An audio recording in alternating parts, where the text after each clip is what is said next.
Election کی تیاریوں کے سلسلے میں سیاسی جماعتوں نے اپنی انتخابی مہم کا آغاز کر رکھا ہے۔ الیکشن سے پہلے اور بدلتے سیاسی حالات میں جوڑ توڑ کا عمل شروع ہوتا نظر آ رہا ہے۔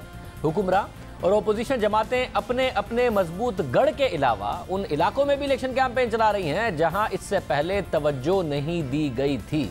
اس سلسلے میں وزیر اعلیٰ پنجاب اور نون لیگ کے نئے صدر شہباز شریف بھی سرگرم ہیں اور کراچی کے 2 روزہ دورے پر وہ آئے ہوئے ہیں، مگر اہم بات یہ ہے کہ 9 دنوں کے دوران کراچی کا ان کا یہ دوسرا دورہ ہے۔ اس دورے کے دوران شہباز شریف نے عوامی نیشنل پارٹی اور ایم کیو ایم بہادر آباد کے رہنماؤں سے ملاقاتیں کی، جبکہ پیپلز پارٹی کے گڑھ لیاری کے علاوہ بلدیہ ٹاؤن کا بھی دورہ کیا۔ شہباز شریف نے گزشتہ روز کراچی میں مصروف دن گزارا۔ آخر کیا پالیسی ہے نون لیگ کی؟ اتحاد کرنے جا رہے ہیں ایم کیو ایم کے ساتھ یا پھر عوامی نیشنل پارٹی کے ساتھ، یا پیپلز پارٹی کو اگر چیلنج کرنا ہے کراچی میں تو ووٹ بینک تو پیپلز پارٹی کا اتنا ہے نہیں، زیادہ ایم کیو ایم کا ہے، تو ایم کیو ایم سے کس قسم کا اتحاد ہوگا؟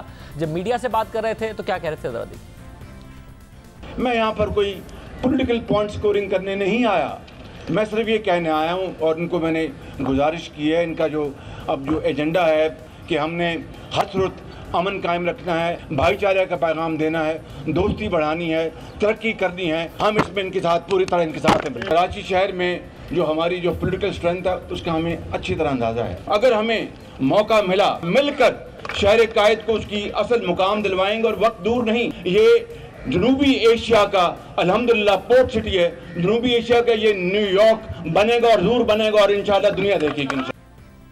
کراچی کو نیو یارک بنانے کی باتیں کر رہے ہیں۔ آج اس دفعہ جب آئے ہیں تو بہادر آباد گروپ سے ملاقات کی ہے۔ 14 اپریل کو جب کراچی کے دورے پر آئے تھے تو شہباز شریف نے M Q M P I B کے کنوینر فاروق ستار اور میئر کراچی سے بھی ملاقات کی تھی۔ پیپلز پارٹی کے گڑھ بھی گئے اور لیاری میں جا کر کیا کہا، یہ ذرا سنیں۔ دکھ ہوتا ہے کہ لاہور میں میٹرو بس بھی بن گئی، اورنج لائن بھی بن گئی، یہاں پر دھواں دیتی گاڑیاں، دھواں چھوڑتی گاڑیاں، کھٹارا بسیں، گرین لائن نہیں بن سکی۔ یہ بلاول ہاؤس اور بنی گالا یہ اصل میں ہیں ہم پیالہ اور ہم نوالا۔ ایک وعدہ کرو کہ میں آپ سے وعدہ لینا چاہتا ہوں کہ پھر آپ مسلم لیگ نون کو ووٹ دو، میں آپ سے وعدہ کرتا ہوں کہ شہر کراچی کو نیو یارک بنا کے چھوڑیں گے، ہر گھر میں پانی آئے گا، میٹرو آئے گی، ہر چیز آئے گی۔ کراچی میں 9 دن میں 2 دفعہ آئے ہیں، پیپلز پارٹی کو چیلنج کر رہے ہیں، مگر کیا وجہ ہے کہ نون لیگ کو لگتا ہے کہ کراچی سے انہیں ووٹ مل سکتا ہے؟ فوکس یہاں ہو رہا ہے، پھر اتحاد اگر کریں گے تو کیا انہی سے کریں گے جن کا کراچی میں روایتی طور پر ووٹ بینک ہے؟ سینیٹر مشاہد اللہ خان صاحب ہمارے ساتھ موجود ہیں، کراچی کے معاملات کو بہت قریب سے سمجھتے ہیں۔ مشاہد اللہ خان صاحب بہت شکریہ۔ نون لیگ کیا چاہ رہی ہے ایگزیکٹلی کراچی کو لے کر؟ کوئی اتحاد آپ نے ایم کیو ایم سے کرنا ہے تو پی آئی بی سے کرنا ہے، بہادر آباد سے کرنا ہے، شاہی سید صاحب سے کرنا ہے؟ اگر اتحاد ان سے کرنا ہے تو ووٹ بینک انہی کا ہے، پیپلز پارٹی کا نہیں ہے، تو کیسے کیا چاہ رہی ہے ایگزیکٹلی؟ جی بسم اللہ الرحمن الرحیم۔ شاہزیب دیکھیں، ہر الیکشن جو ہوتا ہے نا، جنرل الیکشن، اس کے ڈائنامکس بڑے ڈیفرنٹ ہوتے ہیں۔ اس دفعہ میں یہ سمجھتا ہوں کہ نہ صرف انٹیریئر سندھ کے رزلٹ بڑے حیران کن آئیں گے، بلکہ کراچی اور حیدرآباد کے بھی رزلٹ جو ہیں وہ ماضی کی نسبت، کیونکہ اب وہ ایم کیو ایم کے اندر 4-5 گروپ بن چکے ہیں، اور وہ ایک جو مطلب کہ رومانس تھا الطاف حسین والا وہ بھی ختم ہو گیا ہے، تو یہاں کا ظاہر ہے اس پہ نتیجے پہ بھی اثر پڑے گا۔ پھر جو اہم ترین بات ہوئی ہے وہ یہ ہوئی ہے کہ 2013 میں پورے پاکستان ہی کی، میں اس وقت کراچی کی بات کر رہا ہوں، تو کراچی کے حالات بڑے خراب تھے مختلف حوالوں سے، چاہے وہ معیشت ہو، دہشت گردی ہو یا دیگر ایشوز۔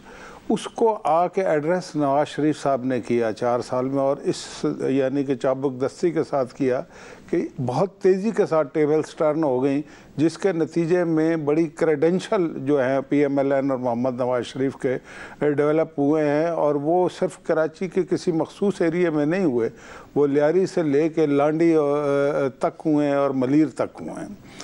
تو اس لحاظ ویسے بھی کراچی میں 1993 میں 6 سیٹیں ہم نے 5 سیٹیں نکالی تھی قومی اسمبلی کی، تو یہ کوئی ایسا نہیں ہے کہ کوئی پہلی دفعہ، اور اس وقت بھی کراچی کی دوسری بڑی ہم لوکل باڈیز کی پارٹی ہیں اور سندھ کی تیسری بڑی لوکل باڈیز کی پارٹی ہیں، تو ہمارے گراس روٹ پہ اپنے یعنی کہ پارٹی بھی موجود ہے، اور ہمارا ایک ووٹ بینک خاص جو ہے وہ اپنی جگہ پہ موجود ہے۔ اس دفعہ چونکہ کریڈنشل ایم کیو ایم دھڑوں میں بٹ گئی ہے، تو ایم کیو ایم کے پاس جب آپ جاتے ہیں دونوں گروپوں کے پاس، تو انہیں تقویت بخشتے ہیں یا کمزور کرتے ہیں؟ یا آپ کو کانفیڈنس نہیں ہے کہ آپ اکیلے کیمپین کر کے کراچی میں ووٹ بینک کریٹ کر سکتے ہیں، یا کریٹ ہو گیا ہے اسے لے سکتے ہیں؟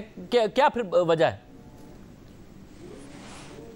دیکھیں، بات یہ ہے کہ یہ جو جانا اور آنا، پہلی بات تو یہ ہے کہ جو لوگ پارلیمنٹ میں بیٹھے ہوتے ہیں ان کو تسلیم کرنا پڑتا ہے، اور ہم افہام و تفہیم کی پالیسی پہ ہمیشہ سے چلتے رہے ہیں، اور ابھی بھی ظاہر ہے کراچی ایک سوچ ہے، نواز شریف صاحب کی بھی ہے، شہباز شریف صاحب کی بھی ہے، کہ کراچی کے ایشوز اس طرح کے ہیں کہ تمام پارٹیوں کو آن بورڈ لے کے ہی کراچی کو تیزی سے آگے بڑھایا جا سکتا ہے۔ یہ جو ایسے ہی دیکھا نا، ماضی میں بات ہوتی تھی کہ کراچی کو پیرس بنا دیں گے، جنہوں نے کی تھی انہوں نے نہیں بنایا، تو شہباز شریف نے نیو یارک کی بات کی، اور شہباز شریف کی بات میں دم خم اس لیے ہے کہ اس نے لاہور جو ہے نا اس کو تبدیل کر کے رکھ دیا، یکسر پورے پنجاب کو تبدیل کر کے رکھ دیا۔ تو ایک ایسا آدمی جس نے ڈیلیور کیا وہ یہ کہہ رہا ہے۔ اچھا، دوسری بات جو آپ کا سوال ہے، دیکھیں 5 سینیٹر ہیں بہادر آباد کے، ٹوٹل 5 اور 5 بہادر آباد کے ساتھ ہیں، تو وہ ایک پارلیمانی طاقت ہے۔ اسی طریقے سے ہم نے سینٹ کے الیکشن میں فاروق ستار صاحب سے بھی، اور ہماری خواہش ہم نے سب کو یہی کہا ہے کہ ہم یہ سمجھتے ہیں کہ کراچی کے لیے بہتر یہ ہے کہ سب کو اکٹھا ہو کے جو ایم کیو ایم ہے یا کسی بھی حوالے سے ان کے جو دھڑے ہیں انہیں اکٹھا ہونا چاہیے، لیکن یہ ملنے کا مطلب یہ نہیں ہوتا کہ الائنس ہو گیا۔ یہ بہت بات کی باتیں ہوتی ہیں، الیکشن کے قریب الائنسز بھی بنتے ہیں۔ الائنسز آج کل ہمارے ملک میں اب کم بن رہے ہیں، پورے ملک میں ہی سیٹ ایڈجسٹمنٹ کی حد تک ہوتی ہے۔ الائنس جو ہے نا، ان کا تجربہ وہ تقریباً ناکام ہو چکا ہے میری ذاتی رائے میں۔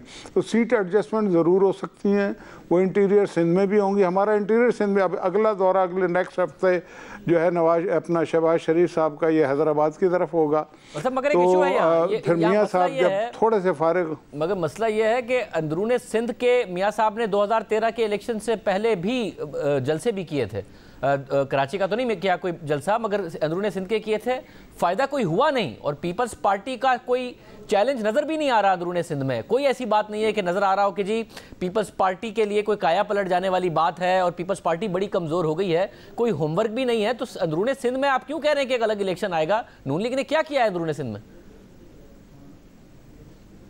دیکھیں جی، نون لیگ نے جو بھی کچھ کیا پورے پاکستان کے لیے کیا، اور اندرون سندھ کے لیے بھی کیا۔ وہاں پہ موٹر ویز بنائی ہیں، یہ تھر کول کب سے جب سے پیدا ہوئے ہیں سن رہے ہیں، ابھی ہوا ہے نا یہ۔ تو اسی طریقے سے کراچی حیدرآباد موٹر وے بھی ہم ہی نے بنائی ہے نا۔ کراچی کے اندر بھی مختلف منصوبے، پھر بجلی کے منصوبے، پھر جو دہشت گردی ختم ہوئی ہے اس کے امپیکٹ جو ہیں وہ انٹیریئر سندھ میں ہی پڑے نا۔ ہمارا جو کام وہ پرٹیکولر کسی مخصوص ایریے کے لیے نہیں ہے۔ دوسری بات، پچھلے الیکشن کی جہاں تک ہے، اب اس پہ میں بات نہیں کرنا چاہتا۔ اگر الیکشن میں کہیں بہت زیادہ گڑبڑ ہوئی تھی وہ تو سندھ میں ہوئی تھی نا۔ تو ابھی اسی لیے کئی گروپ اور بھی نکل آئے ہیں جو اپنے جلسے ہزاروں کے کر رہے ہیں وہاں پہ۔ زرداری صاحب کے اپنے بینر پوسٹر پہ پیپل پارٹی والے تصویر لگانے کو تیار نہیں ہیں۔ تو یہ صورتحال ہے، اور اس میں اور جی ڈی اے وہاں پہ علیحدہ سے ایک بنا ہوا ہے، قوم پرست پارٹیاں اپنی جگہ پہ ہیں۔ تو ایسا ممکن ہو سکتا ہے کہ انٹیریئر سندھ کے حوالے سے کوئی بہت بڑا اتحاد جو ہے وہ مارز وجود میں آ جائے۔ تو یہ یعنی کہ میں نے جو ڈائنامکس کی بات کی تھی، مجھے ایسا لگتا ہے کہ ان ڈائنامکس میں اس دفعہ پیپلز پارٹی کے لیے بہت مشکل ہوگا سندھ میں حکومت دوبارہ سے بنانا۔ بہت شکریہ شاہد اللہ خان صاحب۔